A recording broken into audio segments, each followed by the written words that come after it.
Hi viewers, welcome to our channel. ప్రస్తుతం మనతో పాటు కిరణ్ పోల్దాస్ గారు సీనియర్ జర్నలిస్ట్ ఉన్నారు. వారితో ఒకసారి మాట్లాడదాం. సార్ నమస్కారం. సార్ నమస్తే సార్, పవన్ కళ్యాణ్ గారు భద్రతా విషయంలో జనసేన వాళ్ళైతే ఆందోళన వ్యక్తం చేస్తున్నారు సార్. అంటే ఒకటిసారి కాదు, రెండుసారి కాదు, ప్రతిసారి కూడా భద్రత విషయంలో ఏదో ఒక లోపం జరుగుతూనే ఉంది.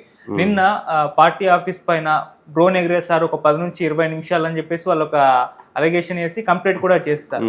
అంతకుముందు మనం చూసాం, గిరిజన ప్రాంతాలకు వెళ్ళినప్పుడు కూడా ఒక నకిలీ పోలీసు పవన్ కళ్యాణ్ గారు వెంట ఉండడం, ఆ తర్వాత బుక్ ఫేర్కి వెళ్ళినప్పుడు కూడా ఆయన మాట్లాడేటప్పుడే పవర్ కట్ అవ్వడం, ఇటువంటివన్నీ కూడా పవన్ కళ్యాణ్ గారి విషయంలోనే జరుగుతున్నాయి. ఆయన భద్రత విషయంలో ఏదో లోపం ఉంది అని చెప్పేసి వీళ్ళైతే ఆందోళన అయితే వ్యక్తం చేస్తున్నారు. మరి ఏం జరుగుతుంది పవన్ కళ్యాణ్ గారి విషయంలో సార్, మీరేం చెప్తారు? అంటే ఖచ్చితంగా ఇది కొంత సిగ్నల్స్ కానీ మనం భావించాలి. ఇందులో డ్రోన్ ఎగిరింది అంటే ఇది ఖచ్చితంగా ఇది ఎవరో కుట్ర చేశారనో ఇంకోటనో అనుకోవటానికి ఏం లేదు. ఈ మధ్యకాలంలో డ్రోన్స్ బాగా విరివిగా వాడకంలోకి వచ్చాయి కాబట్టి చాలామంది ఆకతాయిలు కూడా చేసే అవకాశం ఉంది. జనసేన పార్టీ ఆఫీస్ ఎలా ఉందో చూద్దామనో ఇట్లా కూడా చేసే అవకాశం ఉంది. ఇవి కాక దీన్ని మనం అట్లా కొట్టిపారేయలేం కూడా. ఇప్పుడు ఏదైనా జరుగుతూ ఉంటే దాన్ని ముందస్తు హెచ్చరికగా భావించి దాని మీద చర్యలు తీసుకోవాలి.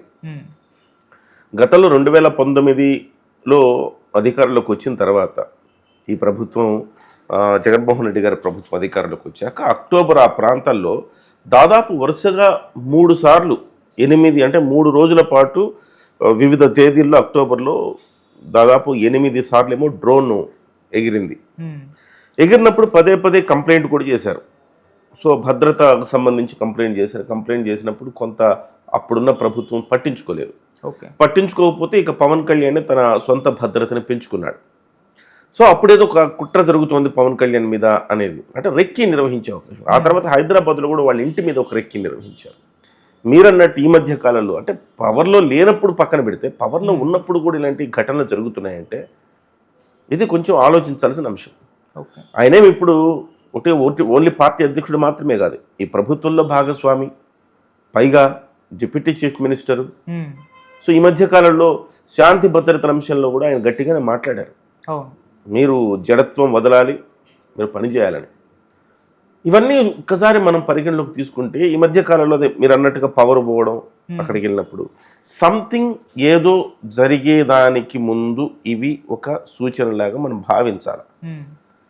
పవన్ కళ్యాణ్ గారి మీద ఎందుకు ఉంటుంది, ఎవరికి ఉంటుంది కోపం అంటే ఖచ్చితంగా పవన్ కళ్యాణ్ గారి మీదనే కోపం ఉంటుంది. ఇవాళ పవన్ కళ్యాణ్ గారు దేశంలో ప్రభుత్వం రావటానికైనా రాష్ట్రంలో ప్రభుత్వం ఏర్పడటానికైనా ఒక రకంగా పరోక్షంగా పవన్ కళ్యాణ్ గారే కారణమయ్యారు. జగన్మోహన్ రెడ్డి గారికి 11 సీట్లకు అతపాతాళలో తొక్కివేయబడ్డానికి కూడా పవన్ కళ్యాణ్ రీజన్ అయ్యాడు. ఉత్తర దక్షిణ ధృవాలుగా ఉన్న బీజేపీ, తెలుగుదేశం 2 పార్టీలను తీసుకొచ్చి ఏకం చేశాడు.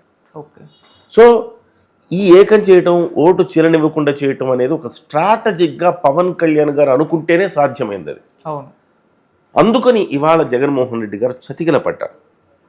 చాలామందికి అసలే వైసీపీలో చాలామంది ఉన్మాదులు ఉంటారు. చాలామందికి పీకల దాకా కోపం ఉంది పవన్ కళ్యాణ్ మీద.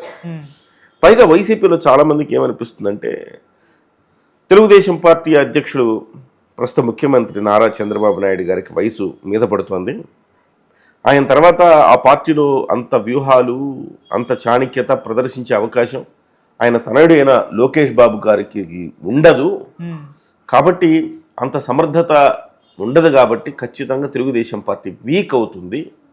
అప్రతిహతంగా మనమే రాబోయే 30 ఏళ్ల పాటు అధికారాన్ని చెలాయించవచ్చు అన్న ఒక భావన వైసీపీలో ఉంది.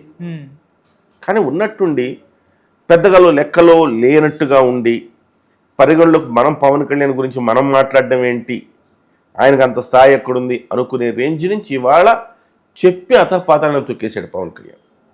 ఇవాళ దేశం మొత్తం కూడా పవన్ కళ్యాణ్ అంటే ఒక పేరు కాదు, ఒక తుఫాన్ అది అని చెప్పి ప్రధానమంత్రి నరేంద్ర మోదీ చెప్పారు. ఈ పరిణామాలన్నీ చూసిన తర్వాత వైసీపీకి గుండెల్లో గుబులు మొదలైంది. ఏం గుబులు మొదలైందంటే చంద్రబాబు నాయుడు గారు అనేవాళ్ళు ఆయన వయసు మీద పడి తెలుగుదేశం పార్టీ వీక్ అయినా కానీ అవుతుందని నేను చెప్పట్లా. లోకేష్ గారు కూడా సమర్థులే.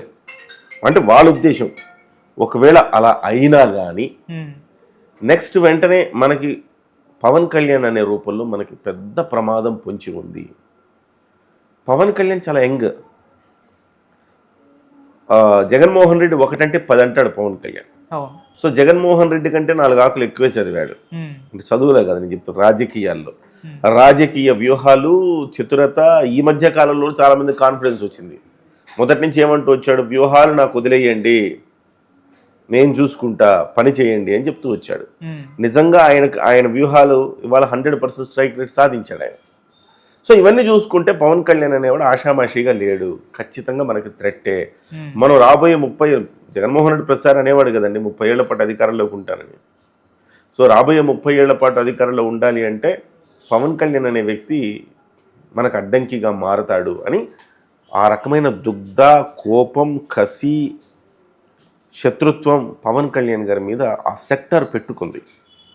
అంతెందుకు కోడి కత్తి సీను ఏం చేశాడు, జగన్మోహన్ రెడ్డిని పొడిచి సానుభూతి వస్తుంది అందుకే పొడిచాను, అన్న గెలవాలి అన్నాడు.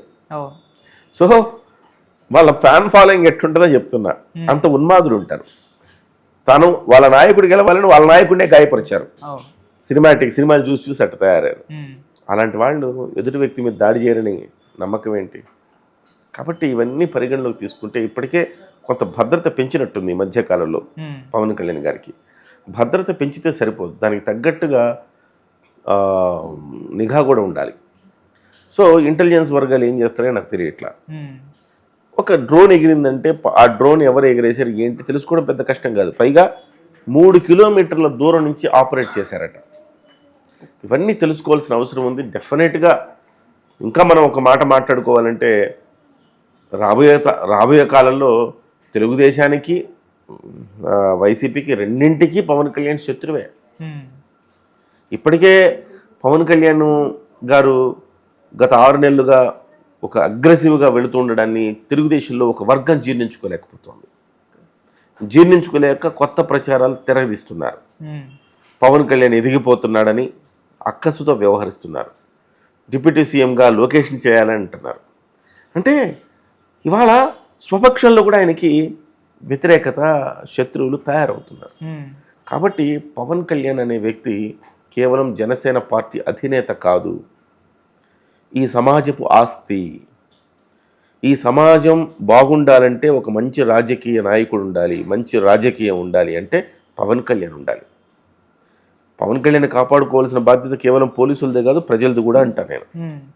మీరు దుర్బిణి వేసి వెతికిన నిజాయితీపరుడు రాజకీయ నాయకుడిని ఈ దేశంలో మనం చూడగలమా?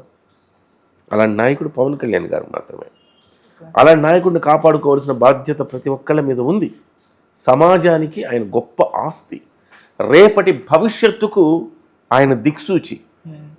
కాబట్టి అలాంటి పవన్ కళ్యాణ్ గారిని కాపాడుకోవాల్సిన తరుణం ఇవాళ కాదు, ప్రతి క్షణం, అనుక్షణం.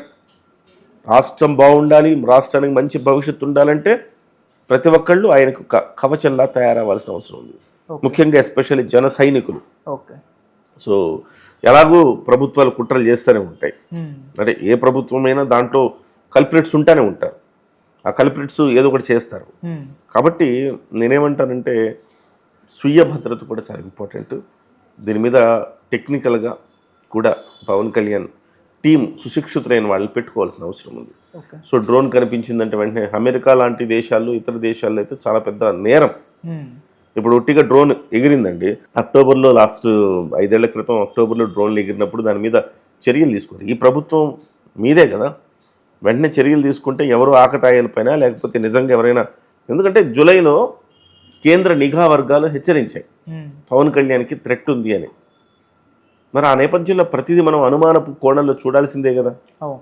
కాబట్టి ప్రభుత్వం ముఖ్యంగా లా అండ్ ఆర్డర్ మరింత వేగంగా చర్యలు తీసుకోవాలి. లా అండ్ ఆర్డర్ అంటే అనిత గారు, చంద్రబాబు గారు, వీళ్ళ బాధ్యత ఇప్పుడు.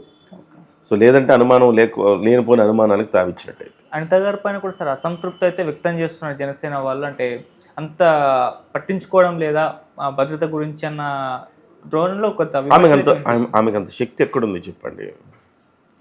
ఆమె వాస్తవానికి గతంలో హోమ్ మినిస్టర్ అంటే చాలా పవర్ఫుల్. ఈ రోజుల్లో హోమ్ మినిస్టర్కి పెద్ద పవర్స్ ఏం లేవు. లా అండ్ ఆర్డర్ మొత్తం సీఎం గారి దగ్గర ఉంటుంది. సో కాబట్టి ఎవరైనా, నాట్ ఓన్లీ చంద్రబాబు నాయుడు గారు, ఎవరన్నా